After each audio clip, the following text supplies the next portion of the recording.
Boa tarde a todos e todas. Eu gostaria de agradecer o convite da Giralda e do PPGás para a coordenação dessa mesa. E vou falar sobre os dois homenageados, mesmo sabendo que essa não é uma categoria de autoatribuição, né? O Moacir Palmeira e a Giralda foram meus orientadores de mestrado e doutorado, respectivamente. E aí, sobre a temática dessa mesa, na época, né, aqui no museu, eu trabalhei no projeto Emprego e Mudança Socioeconômica no Nordeste e fiz uma pesquisa no sertão da Paraíba, na comunidade de Café do Vento, no município de Patos.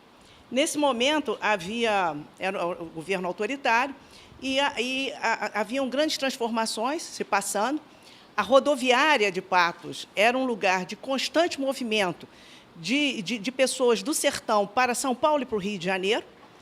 E eu me lembro que tinha, no povoado de Café do Vento, onde eu fiz minha pesquisa, um camponês já em processo de culaquização, ele tinha algum gado estabulado e tudo mais, era negociante, e ele dizia o seguinte, e naquele momento havia aquele depósito, todas as pessoas que viajavam para o exterior tinham que fazer um depósito para poder viajar para o exterior. Então, ele disse que o ideal para ele crescer ali seria fazer esse mesmo depósito de ninguém poder viajar para o sul sem deixar lá alguma coisa.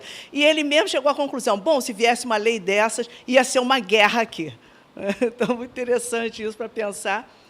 E, no doutorado, né, com a Giralda, eu também trabalhei sobre essa questão da proletarização do campesinato e o momento de fechamento das áreas de cultivo familiar, expulsão, né, de famílias, de dentro das propriedades, e também houve, nesse contexto, a organização de um movimento social e político em que os camponeses, inclusive aqui do Rio de Janeiro, via a ocupação de terras, que ainda não havia o movimento sem terras, né, criaram uma fronteira desocupada a partir dessa confrontação com os pretensos proprietários de terra. Mas, para além do doutorado, eu acabei me dedicando muito ao tema da etnicidade. Então, eu acho interessante isso, porque eu não trabalhei com essa questão quando era orientanda da Giralda, e é como se, de certa maneira, ocorressem certas disposições intelectuais incorporadas. Passou a ser uma temática, né? E, depois do doutorado, eu fui pesquisar no campus da UF, lá em Oriximiná, os quilombos do Trombetas, e havia uma relação desse campesinato etnicizado com o Estado no contexto do reconhecimento dos direitos territoriais. E, nesse contexto, os relatórios antropológicos tentam apresentar, né, qual é a relação do grupo com a terra. Né? E o que se observa é a formação também, lá no Trombetas, de comunidades translocais e com contínuo também campo-cidade ocorrendo lá, no caso, inclusive, das comunidades do Alto Trombetas e a cidade de Oriximiná. Interessante é que o INCRA, quando ele recebe esse relatório antropológico, ele passa a fazer um cadastramento das famílias, porque ele pensa nesse campesinato, né, em termos de mobilismo, de um campesinato parcelar e tudo mais. E isso leva, evidentemente, a uma série de conflitos, porque nem todos estão na área no momento do cadastramento, né, e não leva em conta os fluxos territoriais que estão, inclusive, descritos nos relatórios. E que coloca, evidentemente, a questão da migração como central para a compreensão desses processos socioculturais e políticos na construção do Estado-nação. Então, eu acho que esse era o tema a ser desenvolvido por essa mesa da tarde. Bom, eu faço minhas as palavras do Moacir sobre a homenagem não autorizada. Né? E, para começar, eu tirei uma xerox de uma publicação em mimeógrafo, que estava engavetada há muito tempo, né? Pelo menos não parece amarelada, tá? A original está com amarelzinho, nos tempos primordiais do computador, podem ver pela forma de impressão. Né?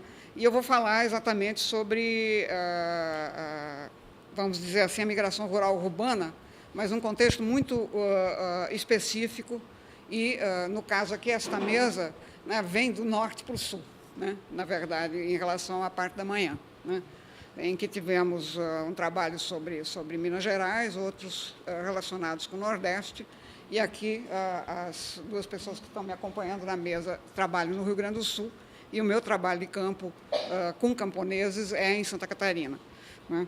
E vou falar, portanto, de um campesinato bastante específico, que é aquele que vem ou deriva, né, da chamada colonização estrangeira no sul do Brasil, né? Colonização estrangeira não é termo meu, é um termo do Estado, né? E tem a ver essa colonização, né, exatamente com a formação do Estado-nação, né? Eu não vou falar sobre isso especificamente, formação de Estado-nação, mas eu abro a fala exatamente com alguma informação sobre esse problema, né, sobre essa questão, né? A ocupação territorial no Sul, na forma de colonização estrangeira, ela começou em 1824, como vocês sabem, né, logo após a independência, dentro de um sistema em que atuavam na Alemanha agenciadores de imigrantes que eram direcionados para esse regime no sul do Brasil. Isso foi precedido, antes da independência, pela formação de Nova Friburgo, né, numa iniciativa do Dom João VI, né, o Tratado de Nova Friburgo é de 1818, a fundação da colônia é um ano depois, né, em 1819, e já dentro de uma perspectiva de aumento populacional muito rápido do Rio de Janeiro, em função da vinda da família real e dos problemas de abastecimento, né? A questão era abastecimento, né, numa região onde a agricultura era toda dedicada ao café, né? Então, Nova Friburgo, o que acontece? Vai ser colocada numa fazenda que já tinha sido concedida a um padre como Sesmaria, e que o Dom João VI, a prática não é de hoje, não, tá? O Dom João VI comprou de volta. Ele doou, mas comprou, né, para instalar os colonos. Quer dizer, o começo de Nova Friburgo é isso, né? Foi uma imigração complicada, porque morreu quase todo mundo, né? O nível de mortalidade foi altíssimo, mas mais de 1/3 dos que imigraram morreram no caminho, e lá, nos primeiros anos, e outros saíram. Então, digamos assim, a política de abastecimento, ela, enfim, não funcionou, né? Porque a colônia não foi adiante, ela só seria depois retomada após a independência, já com imigrantes alemães direcionados para aquela mesma região, né? Então, o que nós temos é isso, quer dizer, é um projeto, né, de consolidação do território, né, que se agrega à ideia de abastecimento no Sul, né? Por que eu digo isso? Porque vocês sabem muito bem que tivemos uma guerra com a Argentina logo depois da independência, né, uma disputa pelo Uruguai, que, enfim, ninguém ficou com o Uruguai, nem a Argentina, nem o Brasil, mas houve uma guerra com a Argentina, e se tratava de consolidar território que era considerado vazio demográfico. Não se considerava a população indígena, evidentemente, né, e, a não ser a parte ocupada pelo latifúndio pastoril, né, que produzia principalmente charque no Rio Grande do Sul, né, todo o sul do Brasil estava sem uma população considerada, entre aspas, nacional, tá? Então, basta dizer que em 1840, por aí, por volta disso, Santa Catarina tinha menos de 30 mil habitantes, o estado inteiro. Então, havia essa perspectiva, havia a questão das fronteiras internacionais. Então, nesse sentido, o que era para ser uma política de abastecimento numa produção não escravista, policultora, né, que foi o objetivo principal desse formato de povoamento, né, com colonização, né, acrescentou-se aí na região sul uma questão geopolítica, né, e a geopolítica era a consolidação de fronteira, né, numa situação em que as reivindicações argentinas só acabaram no fim do século XIX, com a arbitragem internacional, creio que em 1895, porque até então ela reivindicava todo o oeste de Santa Catarina, né? Então, aquilo que a gente vê como contestado, briga entre o Paraná e Santa Catarina, tinha a ver com essa disputa internacional também, né? Só que isso fica meio de fora do discurso oficial. Então, isso aí era o projeto de colonização estrangeira que deveria ser implementado em terras públicas, né, definidas pela lei de 1850 depois, né? Então, o que acontece? Você tem um começo de ocupação, né, particularmente um começo bastante específico em termos geopolíticos, porque as colônias que foram fundadas entre 1824 e 1830, elas tiveram uma localização estratégica também, né, não se tratava apenas de localizar, né, colonos em terras próprias para produzir, mas principalmente produzir em lugares onde havia circulação de mercadoria, né? Eram os famosos caminhos de cargueiros, né, que ligava o Rio Grande do Sul a São Paulo, principalmente pelo Planalto, né, e principalmente a ideia de que se deveria ter um acesso ao Planalto diferenciado, né, em regiões que não eram conhecidas naquele momento, como é o caso do Vale do Itajaí. Então, nesse contexto, né, as várias colônias, se vocês forem olhar, né, para a distribuição delas, vocês vão ver que São Leopoldo foi a primeira, está à margem do Rio dos Sinos, que era o principal escoadouro naquele momento, o transporte era feito pelo rio, né? Mafra e Rio Negro estão nas duas margens do Rio Negro, no Planalto, uma do lado de Santa Catarina, outra do lado do que era então São Paulo, né? Ainda não existia o Paraná, né? O Paraná era parte de São Paulo, né? Justamente no ponto em que os cargueiros tinham que, né, as tropas de burros, né, tinham que atravessar o rio, né? Então, ali que foram colocados colonos, quer dizer, fazer povoados nesse sentido, né? E mais adiante, quer dizer, ou seja, já no meio do século XIX, o que vocês têm olhando para o Vale do Itajaí, por exemplo, era de fato, o meio pelo qual se pretendia chegar ao Planalto. E aí não é nada gratuito que tantas as duas principais colônias, fundadas logo no meio do século XIX, naquela região, elas foram colocadas exatamente onde o rio deixa de ser navegável. Não tinha caminhos, né? Eram consideradas terras devolutas, né? Então, o que a gente tem em termos gerais é isso, né?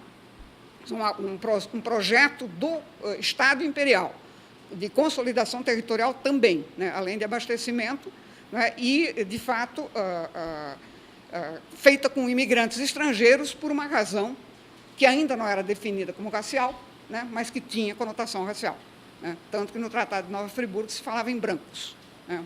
Imigração de brancos civilizados, né? E isso se mantém ao longo do século XIX e, por que não dizer, né, até o Estado Novo, né? Essa era uma colocação bastante específica dentro do aparelho de Estado, né? Então, o que nós temos, quer dizer, o começo em 1824, uma interrupção em 1830, e não foi a Revolução Farroupilha, né, foi falta de dinheiro. O parlamento proibiu os gastos com colonização e imigração, né, dentro da crise de renúncia do Pedro I, né, e aí fica 15 anos sem entrar ninguém, praticamente, a não ser uma ou duas tentativas particulares em Santa Catarina que não deram bons resultados, né, e isso é retomado em 1845, já dentro do discurso sobre o fim do tráfico escravista e dentro enfim, do debate sobre a nova lei de terras. Então, essa nova lei de terras, que vai ser promulgada em 1850, ela já tinha no horizonte, né, vamos dizer assim, uma ocupação não escravista, porque nessa mesma época foi proibida a presença de escravos em áreas de colonização estrangeira, né? Então, esses colonos europeus que estavam vindo para cá não podiam ter escravos. Isso a partir de 1845.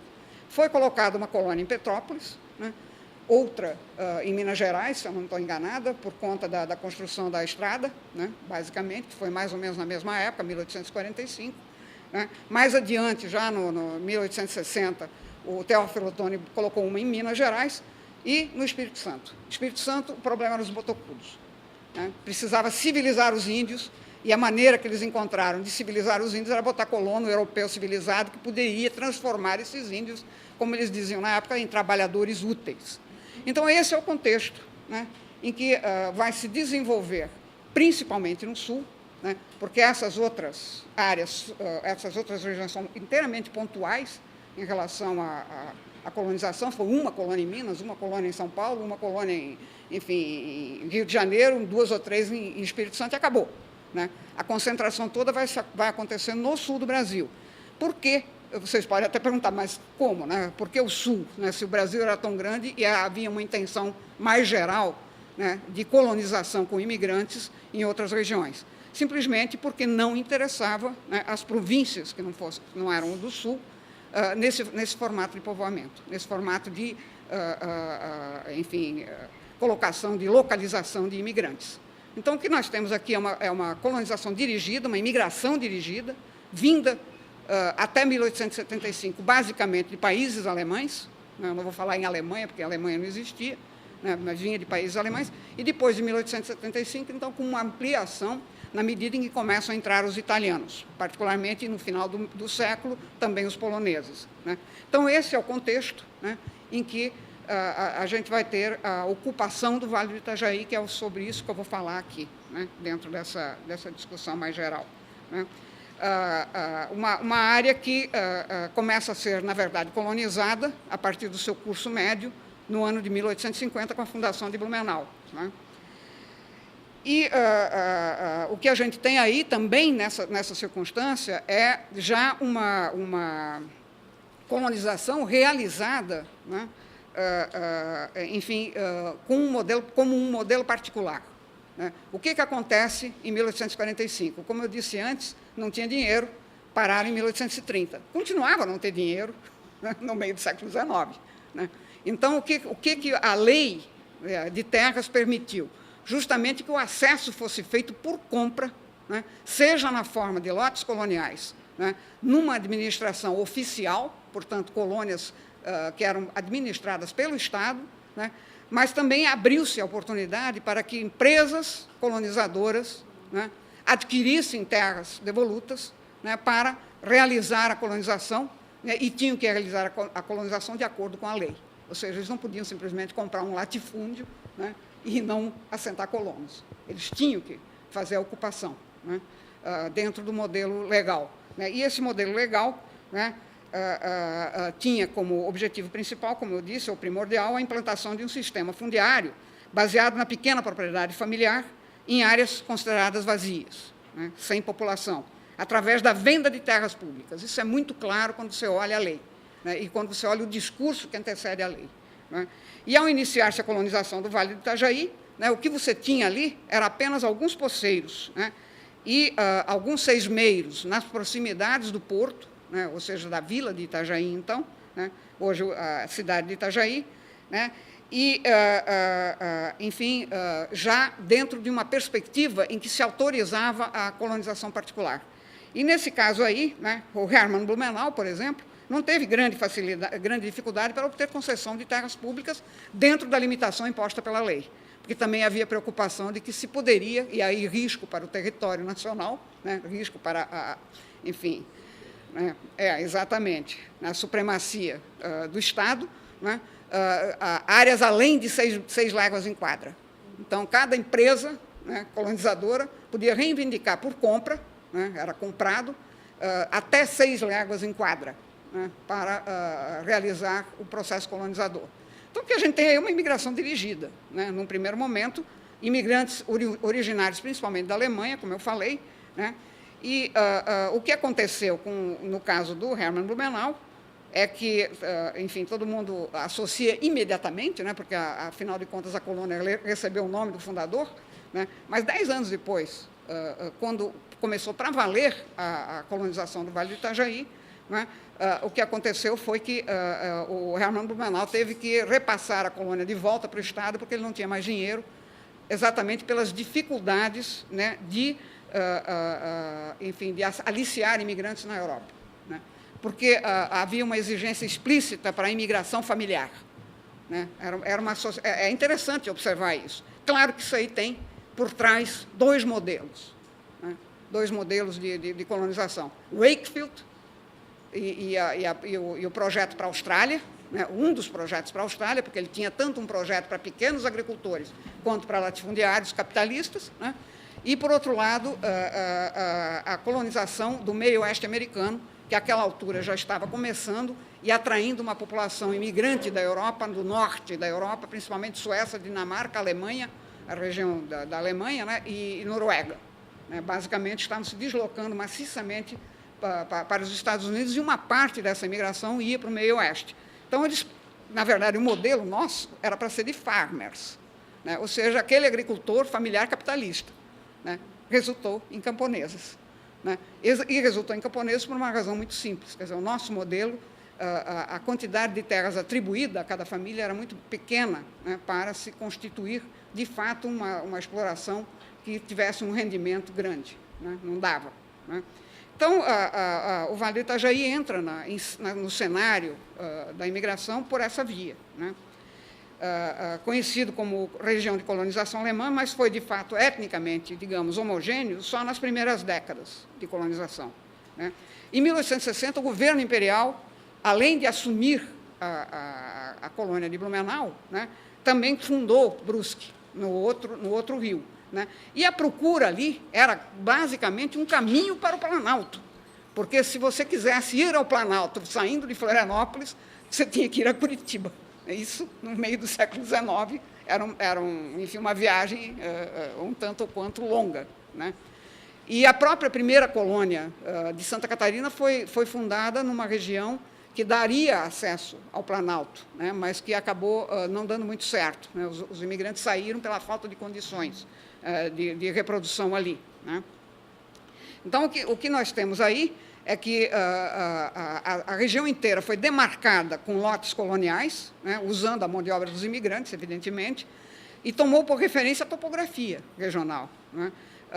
Lotes marcados a partir dos cursos d'água, ao longo dos quais foram abertas picadas, que até hoje são conhecidas como linhas coloniais. Sei lá, no Rio Grande do Sul, em Santa Catarina, você ouve essa palavra o tempo todo, né, que, na verdade, eram caminhos que seguiam o curso do rio, né?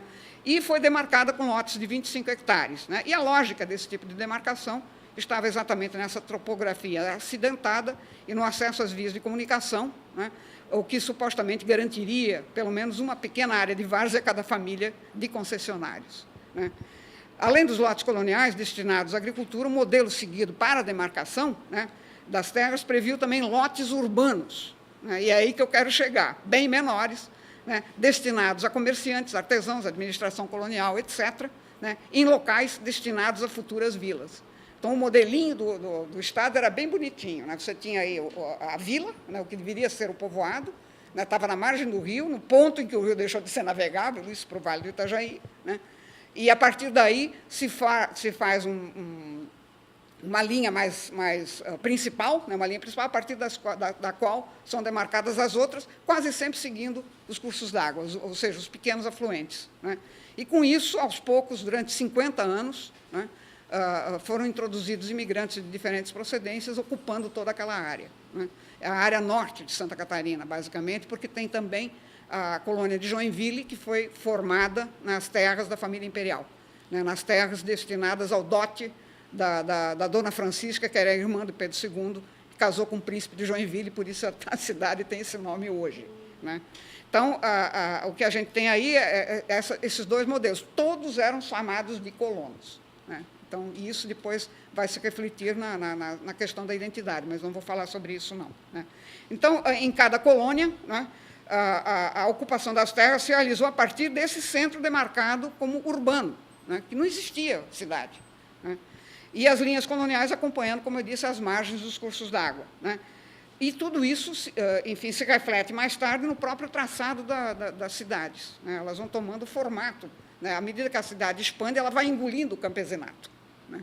Tem esse processo também. Uma das fotos que vão ser expostas aí, dá para ver direitinho até hoje, né, como é que se confunde a cidade com o campo nesse formato, né? E os serviços, de um modo geral, estavam concentrados nessas sedes de colônias, né, em que fundaram-se pelo menos uma escola, uma igreja, enfim, e por aí vai, né? E, por outro lado, o que a gente tem é um assentamento contínuo nessa região desde 1850, né, em alguns momentos marcados por conflito. Eu fiz isso num outro artigo, né, continuando até a Primeira Guerra Mundial, praticamente, né, quando cessa um pouco a imigração externa, né, com a progressiva diminuição do fluxo, evidentemente, né. Então, isso aí, né, mostra um modelo de ocupação estabelecido na legislação, que devia ser seguido, mesmo no caso das colônias particulares, e que não dava margem para escolha, né, por parte dos imigrantes. Eles eram encaminhados para linhas e lotes previamente determinados pela administração, identificados na planta cadastral, nem sempre correta, né? E a falta crônica de recursos que retardava as demarcações, a acidentada topografia regional, né, que em muitos lugares dificultava o aproveitamento do solo para a agricultura, a distância dos mercados, a dívida colonial, porque era comprado, né, mesmo quando era colônia oficial, né, entre outros problemas, levaram muitos colonos a trocar com certa frequência um lote por outro dentro da mesma região ou mais longe, ou alhures. Né? O que nós temos aí, quer dizer, mesmo no contexto de ocupação, você já tem migração, né? Aquilo que a gente pode chamar de migração. Né? E, apesar dessa situação, né, você tem uma constância do fluxo, né, como eu disse, até a Primeira Guerra Mundial, e as demandas por terras das gerações subsequentes de colonos, né, que impulsionaram a ocupação de todo o vale. Quer dizer, há um determinado momento em que já não é mais o imigrante que chega, né, é aquele que vai para a área colonial. Né? Esses que estão chegando já no século XX preferem permanecer na cidade em processo de industrialização. Tanto Brusque como Blumenau começaram a industrialização no fim do século XIX. Então, o mercado de trabalho urbano já era bastante amplo, né? De modo que a ocupação posterior foi feita, sim, com imigração, mas muito menos com imigração e muito mais com os descendentes, ou seja, a segunda e a terceira geração. Então, quando se conclui a ocupação do vale inteiro, né, o que a gente tem é que essa ocupação subsequente é feita principalmente com filhos e netos, né, dos primeiros colonos. Né? E isso num processo histórico de formação de, enfim, sociedade camponesa baseada na pequena propriedade familiar policultora. Né? Esse modelo, então, produziu uma sociedade de pequenos proprietários com características específicas que o diferenciavam, né, da maior parte do Brasil rural. Mas ele não conseguiu escapar, portanto, dos problemas postos pelas limitações do lote de 25 hectares e pela continuidade do assentamento, né, de novos imigrantes e de descendentes ao longo do tempo. E, de fato, né, esse lote, né, foi pensado pelos idealizadores da colonização como uma área suficiente para ser cultivada por uma família, né, principalmente nuclear, né, de agricultores, sem utilização de empregados. Né. E as técnicas de cultivo utilizadas pelos colonos, porém, não foram, como se esperava por parte da política imigratória, né, técnicas agrícolas modernas.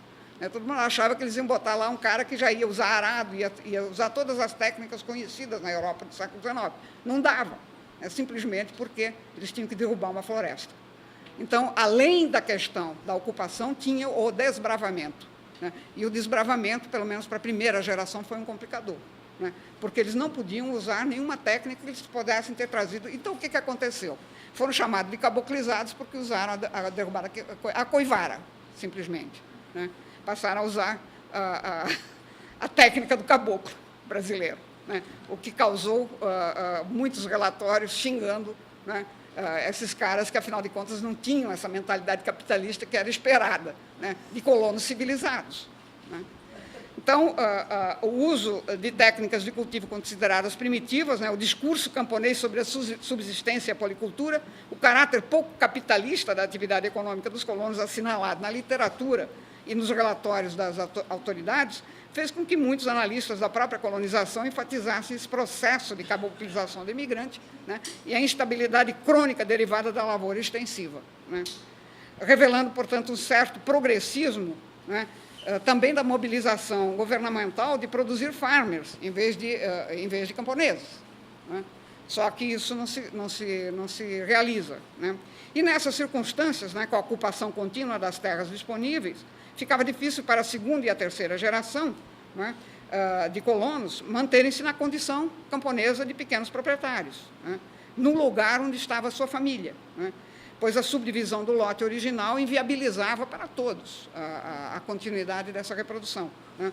E a demanda por terra pode ser observada já no início do século XX, né, tomando como base as estatísticas da população por procedência na colônia Hansa, que era uma das últimas que foram fundadas já no fim do século XIX. Mais de 50% das famílias que entraram entre 1909 e 1912, foi o período de ocupação da área, da parte final do Alto Vale do Itajaí, né, eram teuto-brasileiros provenientes de colônias mais antigas do Estado. Ou seja, o número de descendentes era muito maior, né, do que o número de novos imigrantes. Né. Lá tem o detalhe da fundação de Wittmarsum, né, que foi um caso muito específico de menonitas, né, de gente que veio com a religião menonita e eram coletivistas. Né. Então, também entraram lá com uma situação bastante complicada. Mas, enfim, esse não é o caso. Né. O que eu quero dizer aqui é que, simplesmente, o que a gente tem, né, é um dado que mostra a intensidade da migração interna, né, dentro do próprio Vale, inclusive, e depois também para outros lugares, né, a migração interna de colonos em busca de novas terras, motivada tanto pelo esgotamento dos solos nas áreas de ocupação mais antigas, como pela pressão demográfica, né? Ou seja, o que vocês têm é uma absurda taxa de natalidade da segunda geração e da terceira geração. Famílias com 11, 12 filhos eram comuns, né? Muitos mandavam para... Por isso que tem tanto padre de origem alemã e italiana no sul do Brasil. Quer dizer, um caminho era a formação religiosa, né, de se livrar dos possíveis herdeiros. Então, enfim, essa alta taxa de natalidade, que era registrada entre os colonos, tornaram a subdivisão dos lotes problemática, né? Sobrava gente para burro, né? E como ainda havia o processo de ocupação, né, o deslocamento, né, era a coisa mais constante, né? Portanto, nós temos aí a existência de uma população camponesa excedente que se configurou muito antes da colonização acabar, né, muito antes da ocupação territorial acabar, né, e uma migração rural interna e externa ao vale, né, porque, como eu disse, quando abre o Planalto para a colonização, já no fim do século XIX, né, principalmente o Planalto Paranaense, muitas famílias também vão para lá, né, muitas pessoas de famílias muito numerosas vão para lá, né, e continuam se comunicando, evidentemente, né? Então, o que a gente tem é isso, quer dizer, é um fenômeno constante, essa migração, desde a época da fundação das primeiras colônias. Porque se antes havia um distanciamento maior, agora, nessa segunda fase, o distanciamento era maior, né? A distância era maior, percorrida, na época da instalação das colônias, os lotes de terras muito ruins eram abandonados, simplesmente não se pagava a dívida colonial, o cara virava inadimplente, né? E poceiro, né? Começou poceiro criminoso, era o termo que eles usavam para designar essas pessoas. Então, havia uma certa intensidade, né, de saídas e invasão de lotes, muitas vezes, que dificultou, inclusive, a expedição depois dos títulos de propriedade, né? Enfim, uma bagunça geral, né, já dentro da República, né, do período republicano, e do Serviço de Povoamento do Solo Nacional, que estava controlando a colonização naquela altura, porque já Brusque e Blumenau já tinham virado municípios, né? Então, o que nós temos aí é toda uma insatisfação em relação a essa forma de assentamento, né? Mas o que emerge, de fato, como dado aí, é o deslocamento de uma área colonial para outra, né, que constituiu uma estratégia para superar as próprias limitações do sistema de colonização, que era incapaz de absorver, ao mesmo tempo, os novos imigrantes e todos os descendentes dos colonos estabelecidos nessa fase pioneira. Visava, então, principalmente, manter a condição camponesa, por um lado, a formação dos núcleos urbanos, porém, ocorreu progressivamente nas áreas previstas pelos administradores, né, concentrando os serviços, né, e o que acontece a partir do final do século XIX é exatamente a industrialização, né, que vai ser concomitante à formação urbana. Você não tem cidade quando surgem as primeiras fábricas, você tem um arraial, uma aldeia, ou, sei lá, a vila, que seja, né? Tanto que, para ser município, tinha que ser considerado vila, né? Você sabe que a administração portuguesa permaneceu depois da independência, né?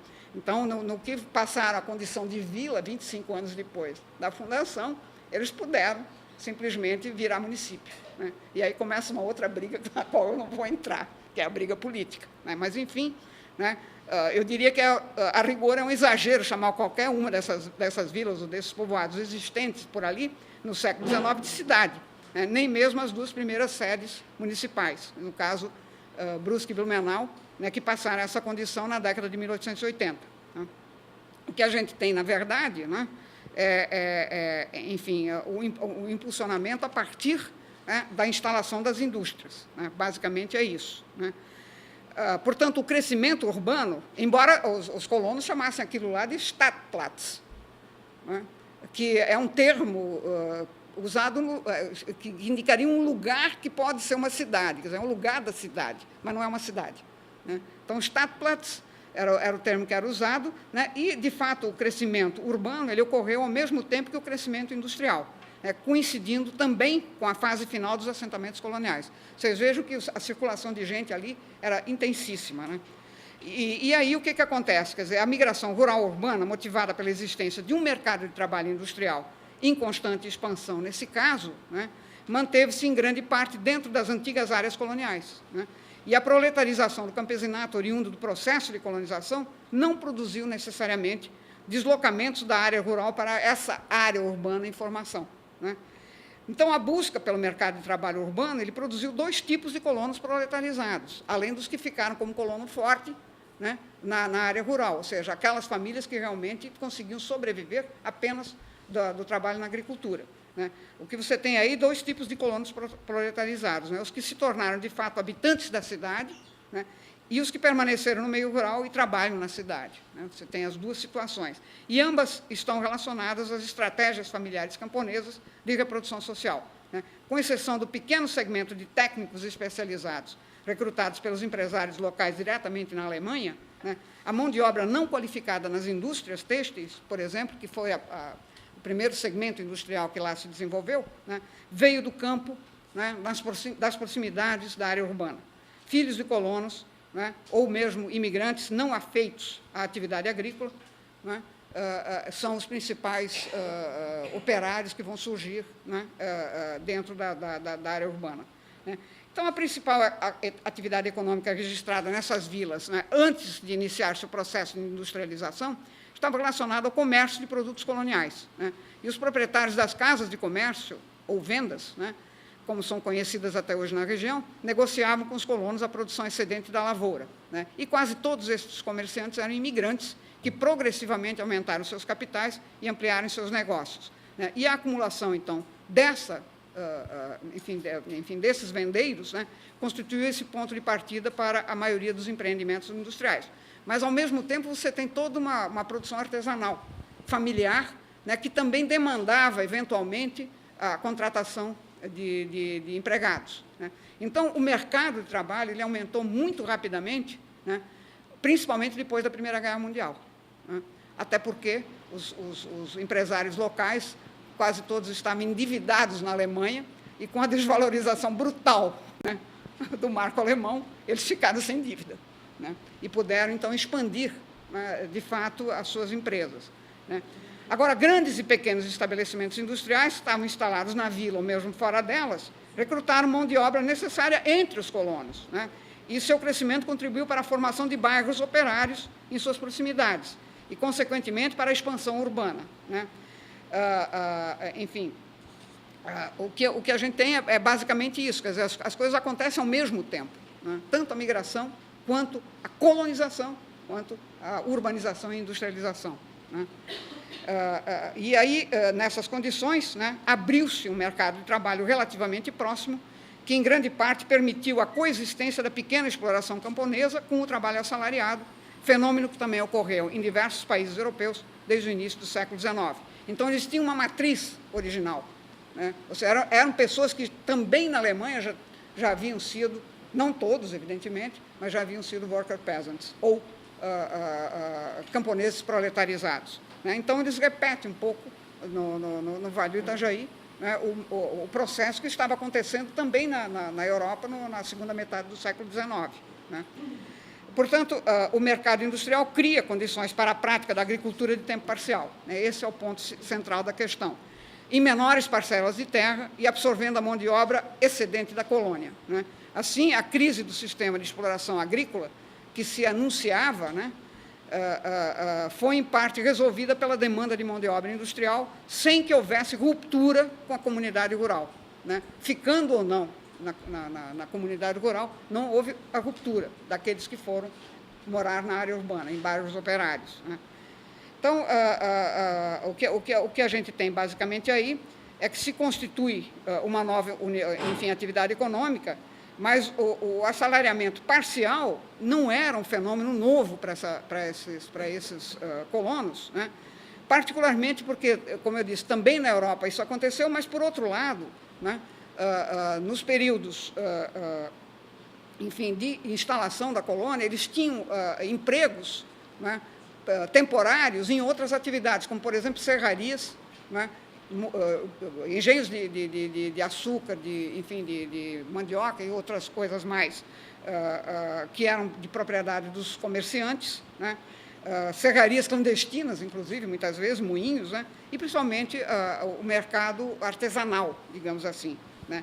E, por outro lado, se o assalariamento temporário parcial serviu como complementação de renda de uma parcela significativa dessa população rural, a gente não pode subestimar, né, o apelo que as fábricas e outras possibilidades da vida urbana exerceram sobre os imigrantes pouco afeitos à atividade agrícola, né? Ou seja, nem todo imigrante era originário da área rural, como queria o Estado, né? Eles mentiam, tanto que tinha um item na lei, né? Eles previam tudo, né? Não controlavam, mas previam tudo. Tinha um item na lei que dizia que aquele que mentisse era deportado. Se ele mentisse que era lavrador na origem, ele seria deportado. Eles já sabiam o que ia pedir, né? Também, como eu disse, tinha outras formas de atividade industrial, né, que emergiram no início da industrialização. E, de fato, né, numa versão reduzida, você consegue sobreviver, né, com a dupla ocupação, né, em um espaço para a agricultura muito menor do que os 25 hectares originais, né? Você completa a renda familiar com a atividade assalariada, né? Então, a crescente oferta de mão de obra, principalmente depois da Primeira Guerra Mundial, ampliou o segmento de colonos com dupla ocupação, evidentemente, como também contribuiu para a consolidação de um setor camponês remediado, cuja estratégia consistiu, basicamente, em manter as práticas de herança indivisa, né, encaminhando os filhos não herdeiros para a ocupação não agrícola, ou para estudar, é um procedimento que ainda existe hoje, né? Então, a industrialização e a urbanização contribuíram para a maior diferenciação interna do campesinato, marcada por uma proletarização crescente e pela fragmentação desigual de parte das propriedades originais, né? Se vocês pegarem hoje os dados do IBGE, vocês vão ver que são áreas super minifundiárias, né? A concentração maior está em menos de 10 hectares, né? O que é menos da metade do que teria o lote original, né? Então, para as décadas depois de 1940, né, principalmente depois da década de 50, né, existem registros municipais também que mostram o deslocamento de famílias camponesas que vendem suas propriedades fragmentadas, né, para enfrentar um novo ciclo pioneiro no oeste do Paraná. Vocês devem lembrar, né, que a ocupação do Planalto Paranaense ela acontece em dois sentidos, o que vem do sul e o que vem do norte. Muitos dos paranaenses citados em Minas Gerais e São Paulo, na verdade, eram nordestinos, eram filhos de nordestinos, né? Então, abre-se principalmente o Planalto Paranaense para a colonização, e mesmo dessas áreas antigas, né, você tem toda uma migração interna para aquela região, né? Sem que isso signifique um rompimento definitivo com a parte da família que fica no Vale. É um pouco o que estava sendo discutido também hoje de manhã, né? E, nesse caso, a migração foi a estratégia usada para evitar a proletarização. Quer dizer, aqueles que não queriam entrar no esquema worker-peasant, né, ou seja, de ser, ao mesmo tempo, um operário, principalmente têxtil, né, que é uma indústria que ainda naquela época, estava baseada na mecânica, e não como hoje, computadorizada, que também já não dá para absorver uma mão de obra não qualificada. Mas, naquela época, era possível, né, então, quem não queria ir para a fábrica tinha que migrar, né?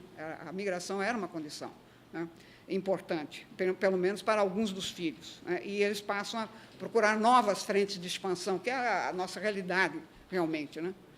O tempo todo a gente olha isso acontecendo, né? Os gaúchos lá do Mato Grosso, citados pela Beatriz Herédia, né, no caso, né, que são quase sempre descendentes de imigrantes, né, e se dizem gaúchos por uma outra razão, mesmo quando vêm de Santa Catarina. É porque a ocupação do Planalto ela acontece justamente vinda do Rio Grande do Sul, né, onde a colonização foi muito intensa, né? Então, uma boa parte do Planalto Paranaense, do Planalto Catarinense, foi ocupado por descendentes de imigrantes originários das colônias antigas do Rio Grande do Sul, né, e que se dizem gaúchos até hoje. Não estão em Santa Catarina, mas são gaúchos, né, até por causa do centro de tradições gaúchas, né, que estão em toda a parte desde a década de 50, basicamente, né. Então, o que a gente tem aí é uma simultaneidade do crescimento industrial que atraiu para essas cidades um tipo de imigrante até então numericamente inexpressivo, que eram os brasileiros, né. Esse é um outro ponto que a gente tem que ressaltar. Quer dizer, para o Estado imperial e para o Estado republicano, durante algum tempo, né, não era conveniente assentar brasileiros, ou nacionais, como eles diziam, porque eles não eram suficientemente civilizados para dar conta de uma propriedade que deveria ser capitalista, né, basicamente. Mas há um momento em que essas pessoas entram nessa região, né, e elas entram para a fábrica, né, eles não vão para a área rural. Né, eles são, na verdade, vão em busca de trabalho na indústria. Então, a partir dessa data também, o que vocês têm no crescimento urbano, ele é impulsionado também por uma migração que vem principalmente da zona litorânea de Santa Catarina, né, portanto, descendentes de açorianos, né, todos migrantes, vocês vão ver que é essa questão, né, e entram basicamente dentro da região como trabalhadores fabris, né, e são chamados de caboclos. Né, eles não são caboclos, na verdade, dentro do que se entende como caboclo no Brasil, mas para lá eram todos caboclos, né, e concorrentes dos filhos de imigrantes. Né. Ingressam, então, na indústria têxtil, fixando residência em bairros operários com suas famílias, e começa, então, o problema da relação interétnica. Isso começa a acontecer nos anos 40, né, pega a campanha de nacionalização, onde os bagrinhos, como eles chamam lá, o apelido é bagrinho, ou Eidechsen. Eidechsen, o Luiz Fernando sabe o que é. É lagarto que gosta de ficar na praia tomando sol, né? Ou seja, é um malandro, é um termo que designa malandro. Né? Basicamente, o que a gente tem é um começo de conflito étnico posto pela campanha de nacionalização, mas também eu não vou falar sobre isso, até porque eu já estou falando demais. Né? Então, o que a gente tem aí é a formação de uma classe operária que se forma desde fins do século XIX, né? Inclui principalmente uma população rural excedente do próprio Vale do Itajaí, e, na década de 1950, havia um contingente de mais de 4.000 operários em Brusque e cerca de 9.000 em Blumenau. Vocês vejam que há um aumento considerável, numa época em que eram cidades que não estavam em expansão ainda, eram cidades muito pequenas, né, e muitos desses trabalhadores continuavam morando na zona rural. Né. E também a migração de brasileiros oriundos da periferia do Vale, né, que cresceu, como eu disse, a partir dos anos 40, né, e que eram quase 20% da mão de obra industrial da região tempos depois, né, já mais para a década de 60, 70. Né. Então, o que nós temos aí, que longe de decrescer, né, o segmento da população com dupla ocupação, né, se mantém dinâmico até hoje, né, devido à melhoria dos meios de transporte coletivo, mas, sobretudo, em face das precárias alternativas oferecidas pela economia camponesa que prevaleceu na região. Né. Por outro lado, o alto custo da moradia nas cidades torna atraente a opção de permanecer no meio rural, né, numa parcela da propriedade paterna. Assim, a classe operária pode ser diferenciada em pelo menos 3 segmentos hoje, né, levando-se em conta a dupla ocupação. Né. Os operários que vivem só do seu salário, residentes na cidade em bairros específicos ou não, os operários que vivem nos subúrbios e possuem alguma atividade doméstica ligada às práticas camponesas, né, e que dão às áreas suburbanas um aspecto rural, né, e os colonos que são operários, cujas famílias praticam uma agricultura de subsistência e muitas vezes vendem excedente do consumo doméstico ou até plantam fumo ou outro produto destinado exclusivamente à venda e que permanecem na propriedade colonial quase sempre com menos de 10 hectares. Né. Então, essa é a configuração mais comum, né, do operariado, digamos assim, que se mantém, inclusive, uma parte dele na zona rural. E, finalmente, né, nós temos um caso de Fernpendler. Né? Pendler é o termo para migração pendular, né, dentro da Alemanha. Fernpendler é aquele que vai mais longe, diariamente ou semanalmente, né, que se desloca por distâncias maiores. Né? Então, nós teríamos um caso de colonos nessas condições que surgiram na década de 1980, né? Em municípios com predominância de atividade agrícola, mas com propriedades já fragmentadas, muitas vezes, né? O que nós temos é grupos de jovens que não obtêm emprego no mercado de trabalho mais próximo. No caso aí que eu peguei, era Butuverá, que é um município vizinho de Brusque, né? E que se deslocam diariamente de ônibus, fretados pelas empresas, até Blumenau, né? Distante cerca de 60 quilômetros. Né? E a opção por residir em área rural e gastar todos os dias um número considerável de horas se deslocando na estrada está relacionada justamente ao alto custo de vida na cidade, segundo os próprios depoimentos dos colonos, de alguns deles. Né? E, por outro lado, sempre tem um discurso de apego, né, pela vida na comunidade rural. E aí, terminando, né, então, o que a gente tem aqui é que, apesar da diversificação do parque industrial, predominou na região o setor têxtil, que absorveu mão de obra pouco qualificada, de imigrantes descontentes, num primeiro momento, com as condições impostas pelo regime de colonização, e depois, no segundo momento, com colonos quase sempre deserdados da terra, né, são os deserdados da terra os que mais migram, né, ou que receberam parcelas insuficientes para o cultivo no regime de rotação de terras vigente na região, né. Então, o crescimento urbano tem relação direta com a industrialização, que também influenciou a diferenciação interna do campesinato, que, além dos agricultores de tempo integral, passou a incluir uma parcela importante de colonos que têm um emprego urbano e mantêm, em parte, sua ocupação como agricultor. As cidades se expandiram, mantendo como centro o antigo núcleo colonial, previsto nos projetos de colonização como urbano, formando-se bairros operários e áreas suburbanas, que, em parte, se confundem com a região rural, com o meio rural. Assim, a passagem do campo para a cidade não foi completa para uma parcela considerável do campesinato proletarizado. Vou parando aqui, que já falei.